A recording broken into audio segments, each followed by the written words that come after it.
நண்பர்களை நீங்கள் பார்த்து கொண்டு இருப்பது உங்கள் கௌசிகா ரிவ்யூ. சரி வாங்க வீடியோக்குள்ள போய் என்ன நடக்க போகுது அப்படின்னு சொல்லிட்டு பாத்தீங்களா, அடடே இந்த மாதிரி எல்லாம் நடந்துச்சா அப்படின்னு சொல்லிட்டு பாத்தீங்கன்னா ஆமாங்க. ஆமா, கரெக்டா நம்ம வெண்பா இருக்காங்களா அவங்கள வந்து எப்படியாவது அழைச்சு கொண்டு போயிட்டு அவங்க அப்பா கிட்டே ஒப்படைச்சிடணும் அப்படின்னு சொல்லிட்டு நம்ம மல்லி போயிட்டு இருக்காங்க. ஏன்னா தான் வாழ்க்கையில நம்ம பெற்ற இன்பத்தை மற்றவங்களும் பெறணும். நாம தான் ரொம்ப கஷ்டப்பட்டு வளர்ந்தோம் அப்பா அம்மா இல்லாம, இவளுக்காக 2 பேரும் இருக்குன்னு சொல்லிட்டு நான் ஆசைப்பட்டேன். ஆனா அந்த ஆசைப்பட்ட வாழ்க்கை வெண்பாவுக்கு தரத்துக்கு எனக்கு எந்த ஒரு தகுதி இல்லைன்னு சொல்லிட்டு செருப்பால் அடிச்ச மாதிரி சொல்லிட்டா அப்படின்னு சொல்லிட்டு யோசிக்கிறேன். யாரா சொன்னது அப்படின்னு சொல்லிட்டு பார்த்தேன் நிஷா தாங்க.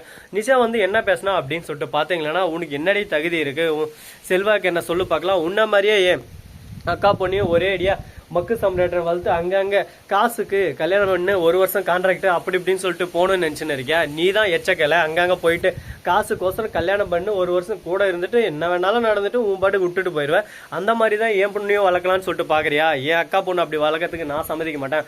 தேவையில்லாம உங்க வாழ்க்கையில நீ குறுக்க வந்தா உன்னை அவ்வளவுதான் அப்படின்னு சொல்லிட்டு உடனே நிஷா நம்ம மல்லியோட கழுத்தை பிடிச்சிடுறாங்க. அதை பார்த்ததும் உடனே பார்க்கணுமே ஷாக் ஆயிடுறாங்க. நம்ம மல்லி என்ன பேசுறது ஏது பேசுன்னு சொல்லிட்டு தெரியாம ஒரு பக்கம் மௌனத்தோடவே இருக்காங்க. ஏன்னா அவங்க சொன்னதுல 100% உண்மையும் கொஞ்சம் இருக்கு. ஏன்னு சொல்லிட்டு பாத்தீங்கன்னா, கரெக்டா காசுக்கோசரம் கல்யாணம் பண்ணது உண்மைதான். அந்த மாதிரி யாரும் கல்யாண கான்ட்ராக்ட்ல பண்ணக்கூடாதான். ஆனா அவங்க சுச்சுவேஷன் அந்த நேரத்துல அவங்க பண்ணாங்க. அவங்க பண்ணது அவங்களுக்கு கரெக்ட்னு சொல்லிட்டு அவங்களுக்கு தோணுது. அதனால நாம அதை குத்தம் சொல்றதுக்கு எந்த ஒரு ரைட்ஸ் நம்மளுக்கு இல்லை. ஏன்னா நாம அந்த மாதிரி நிலைமையில இருந்திருந்தா நாம என்ன பண்ணிருப்போம், அதுதான் அங்க கேள்விக்குரிய ஒரு கொஸ்டின் மார்க்கா இருந்திருக்கும்.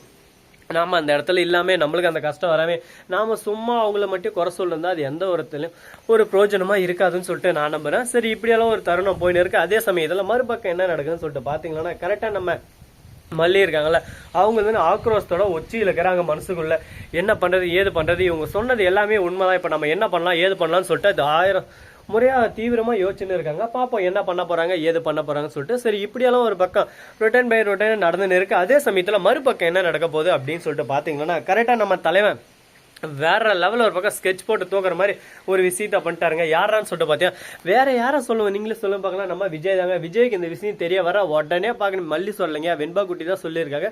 வெண்பா குட்டி மறைஞ்சிருந்து எல்லாத்தையும் பார்த்துன்னு இருக்காங்க. போயிட்டு அவங்க அப்பா கிட்ட சொல்ல செம்ம கோவத்தில் இருக்காரு. அவரை போய் நிஷாவா நீ உண்டு இல்லை ஒன்றும் இல்லைன்னு பண்ணிட்டு அவளை தொலைச்சு கட்ட போறான் அப்படின்னு சொல்லிட்டு டேரெக்டாக போயிட்டு சும்மா அடி ஒருத்தன்னு அடிச்சு தூள் கிளப்பிடுறாரு. இதுக்கப்புறம் தேவையில்லாம மற்றவங்க வாழ்க்கையில என்ன நடக்குது ஏது நடக்குது நோன்றது லொட்டு லொஸ்கிறது இதெல்லாம் வச்சுக்காத.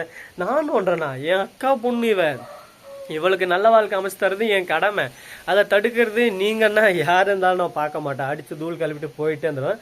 தேவையில்லாம என் வழியில குறுக்க வர்ற வேலை வச்சுக்காதீங்க மிஸ்டர் விஜய் அப்படின்னு சொல்லிட்டு மூஞ்சி கட்சி மாதிரி சொல்லிடுறாங்க. இப்போ விஜய் என்ன பண்றதுன்னு சொல்லிட்டு தெரியாம சைலண்ட் தான். ஃபர்ஸ்ட் உங்க பொண்ணுக்கு ஒரு உண்மையான அம்மா ரெடி பண்ணுங்க, அதுக்கப்புறம் என்கிட்ட வந்து இந்த மாதிரி பேசுங்க சரியா?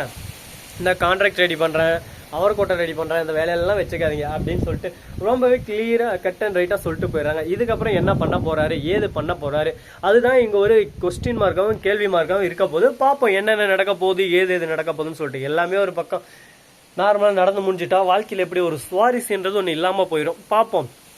எல்லாமே அந்த கடவுள் விட்ட வழி, கடவுளோட அனுபவம் இருக்கிற வரையும் என்ன வேணாலும் நடக்கலாம் ஏது வேணாலும் நடக்கலாம். ஸோ நண்பர்களே இந்த வீடியோ பிடிச்சிருந்தா லைக் பண்ணுங்க, கமெண்ட் பண்ணுங்க, ஷேர் பண்ணுங்க, டிண்டிங் பெல்ல தட்டி விட்டு போங்க. மிக்க நன்றி. தேங்க்ஸ் ஃபார் வாட்சிங்.